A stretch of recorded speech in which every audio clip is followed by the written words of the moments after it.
दोस्तों, आपने आज तक न जाने कितने और कैसे कैसे बाबाओं की कहानी सुनी और देखी होगी, लेकिन आज हम जिस बाबा की बात करने जा रहे हैं उसने जो कारनामा करके दिखाया है उसकी कोई दूसरी मिसाल आपको मिल ही नहीं सकती। इस बाबा को देश की पुलिस ने क्या खदेड़ा, बाबा ने सीधे एक नया देश ही बसा डाला। जी हाँ, ये मजाक नहीं है। कई इल्जामों से घिरे इस बाबा ने भारत से भागकर भारत के करीब 16,000 किलोमीटर दूर एक नया देश बसाने का ऐलान किया है। वहीं इस देश के लिए पासपोर्ट से लेकर देश के संविधान और कानून की सभी रूपरेखा तय कर ली गई है।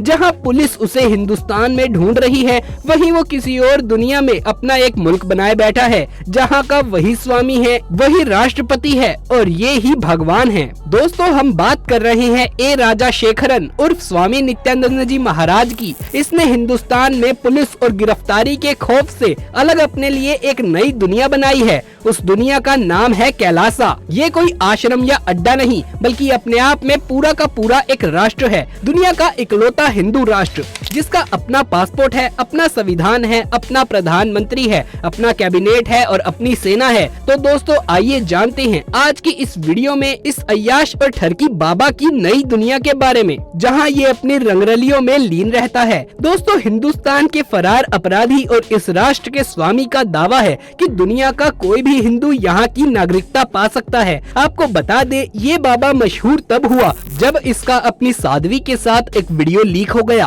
और उससे भी ज्यादा सुर्खियां इसने तब बटोरी जब इसने अमेरिकी देश एक्वाडोर के नजदीक एक टापू को खरीदकर उसे अपना नया देश घोषित कर दिया और उस देश का नाम रखा कैलासा। बहरहाल, हम यहाँ एक चीज साफ कर दें कि दुनिया के नक्शे पर आप ये जो कैलासा देख रहे हैं, ये महज एक तस्वीर है। इसका वास्तविकता से कोई लेना देना नहीं है, क्योंकि जिस कैलासा राष्ट्र की बात रेप का आरोपी नित्यानंद कर रहा है, वो कहाँ है अभी तक साफ नहीं हो पाया है। दुनिया के इकलौते हिंदू राष्ट्र कैलासा की लोकेशन भले ही साफ ना हो, लेकिन उसके अलावा तमाम चीजों का खुलासा नित्यानंद ने खुद ही कर दिया है। जैसे कि वहाँ का राष्ट्र पशु भगवान शिव के बैल नंदी को बनाया गया है। यही नहीं, कैलासा का अपना एक पासपोर्ट है, अपना त्रिकोण झंडा भी है, जिस पर नित्यानंद की तस्वीर के साथ नंदी बैल बना हुआ है। झंडे पर नित्यानंद को भगवान शंकर के अंदाज में दिखाया गया है और नंदी उसकी उपासना कर रहा है। नित्यानंद के मुताबिक ये धरती का सबसे महान हिंदू राष्ट्र है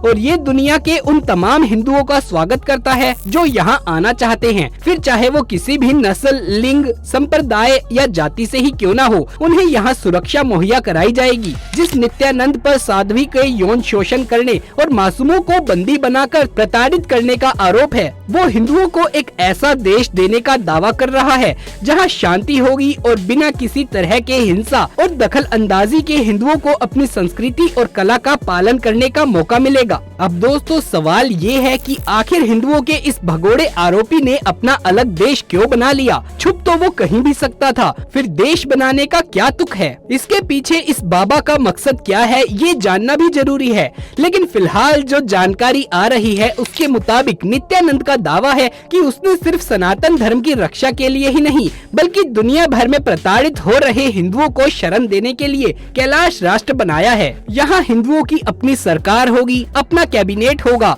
और उनके विभाग भी बांट दिए गए हैं, जैसे department of enlightened civilization, department of human services और डिपार्टमेंट ऑफ कॉमर्स। वहीं दोस्तों, आपको बता दे कि हिंदुस्तान से नित्यानंद के हिंदू राष्ट्र की दूरी करीब 16,000 किलोमीटर से भी ज्यादा है, लेकिन अमेरिकी देश एक्वाडोर के नजदीक कैलासा राष्ट्र की मुख्य भाषाएं अंग्रेजी, संस्कृत और तमिल है। कैलासा की अर्थव्यवस्था कैसी चलेगी, इसका भी मॉडल तैयार किया गया है। कैलासा का एक मकसद मंदिर आधारित जीवन शैली को फिर से व्यवहार में लाना है, यानी ऐसा जीवन जो मंदिर और इसकी गतिविधि के इर्द गिर्द घूमता हो। यहाँ हर किसी के लिए मुफ्त शिक्षा, मुफ्त स्वास्थ्य सेवाएं और यहाँ तक कि सबके लिए मुफ्त खाने की सुविधाएं भी होंगी। दोस्तों, क्या आप जानते हैं कि जो यौन शोषण और किडनैपिंग जैसे संगीन क्राइम के लिए हिंदुस्तान में वांटेड भगोड़ा है, उसने आखिर क्यों अपना अलग राष्ट्र बना लिया? असल में क्या वजह थी जो वो ऐसे राष्ट्र के निर्माण में लग गया? दोस्तों, नित्यानंद ने ऐसा इसलिए किया क्योंकि उसे कभी कभी लगता है कि वो भगवान है, जिसके चलते उसने लैटिन अमेरिकी देश एक्वाडोर के नजदीक एक टापू खरीदकर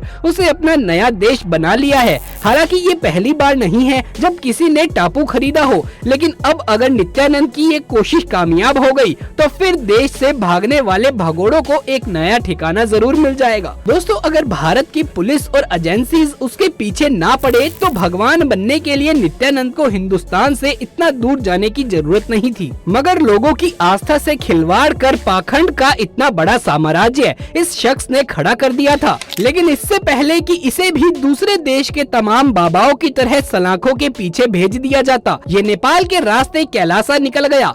दोस्तों, खुद को चमत्कारी शक्तियों से भरपूर होने का दावा करने वाले भगोड़े नित्यानंद की तलाश काफी वक्त से पुलिस को थी। साध्वी के आस्था से खेलने के मामले में तो ये जेल की हवा भी खा चुका है और मशहूर तो ये तभी हो गया था जब इसके एमएमएस दुनिया के सामने आए थे।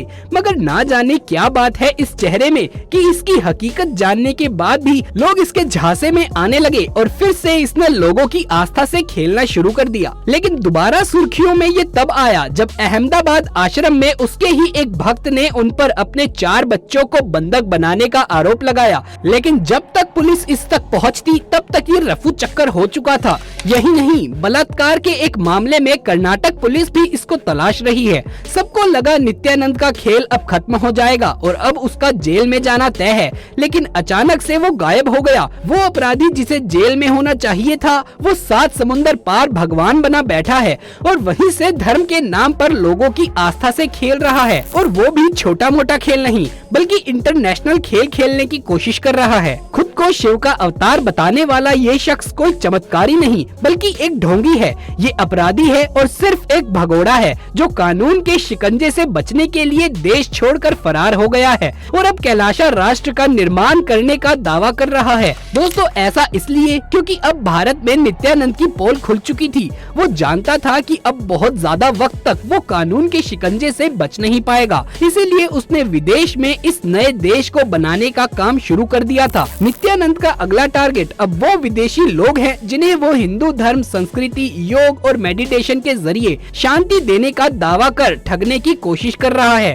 दुनिया भर में अपना साम्राज्य तो उसने पहले ही बना रखा है, अलग अलग देशों में उसके आश्रम भी हैं। ऐसे में अगर कैलासा राष्ट्र पूरे तरीके से व्यवस्था में आ गया और उसे पूर्णतः मान्यता मिल गई तो फिर उसे पकड़ पाना बहुत ही मुश्किल हो जाएगा। लेकिन अभी भी सिर्फ उम्मीद ही की जा सकती है कि वो अपने इरादों में सफल ना हो और वो कानून की गिरफ्त में आ सके, ताकि आगे से ऐसा कोई भी इंसान भगवा चोला की आड़ में लोगों की आस्था से खेलने से पहले 10 बार सोचे। दोस्तों, कानून तो अपना काम कर ही रहा है, लेकिन अब हमें भी सावधान रहने और बाकी लोगों को भी जागरूक करने की जरूरत है ताकि नित्यानंद जैसे कोई भी ढोंगी बाबा हमारी आस्था के साथ ना खेल सके। तो दोस्तों, ये थी माइंडेड बाबा नित्यानंद की सच्ची दास्तान। आपको कैसी लगी आप नीचे कमेंट सेक्शन में जरूर बताइएगा और साथ ही इस वीडियो को लाइक करके इसे ज्यादा से ज्यादा शेयर करें ताकि ज्यादा से ज्यादा लोग इस बारे में जागरूक हो सके। आगे भी ऐसे वीडियोस देखते रहने के लिए हमारे चैनल को सब्सक्राइब करके पास वाले बेल आइकन को भी दबा लें। जल्द मुलाकात होगी आपसे किसी अगली वीडियो में, तब तक के लिए आप सभी का धन्यवाद।